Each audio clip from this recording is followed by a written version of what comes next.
So what kind of things do you teach the trial men or other guys that they can't learn at the academy? Well, I think it's a skill that you develop from being inside an actual fire, because it's very difficult to recreate the conditions of an actual fire, of an actual emergency response to a fire. Just little things that guys don't realize about pulling line and how to enter and what to do in a situation where you find out that people are trapped, and actual search and rescue techniques. And obviously guys think they train for them when they put a cover over their mask and crawl around and try to find stuff on the floor, but that's all well and good when there's not 500 people screaming and it's 280 degrees and you're down on your face and there's children trapped.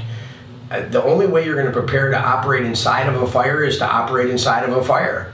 And you can do the little smokehouse drills or whatever it may be, but there's never going to be any substitute for what you learn out in the field. And we try to spend as much time as we can with the trial men relating to them about real life forcible entry scenarios, real life ventilation. And once again, it's really difficult to recreate the conditions of an actual stretch. So the best thing you can do is, after every time you have a fire, is sit down with the trial firefighters and say, hey, what did you see? What did you notice? What could we have done differently? What could we have done better? And those experiences are only going to be accrued in the field through actual life experience, in my eyes.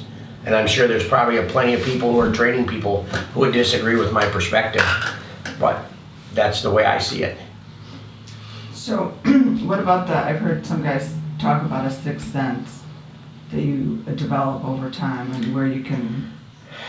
Yeah, I believe that to be true, and I think the busier you are, the more you become in touch with that.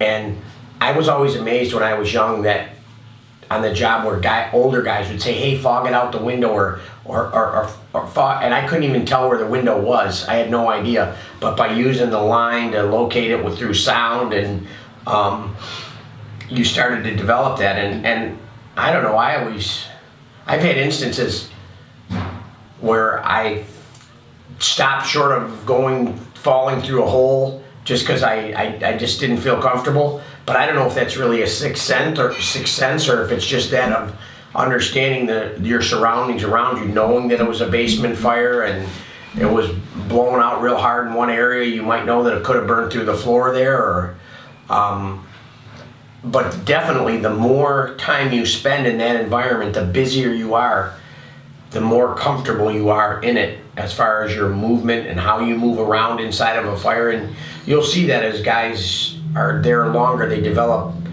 larger thresholds of what they will and won't do based on their own fears. And I think that's as much as a part of it as having a sixth sense. Just you're developing your comfortable area inside the fire, and that takes time. I don't know if it's so much a sixth sense as just a feeling of being aware of what's around you.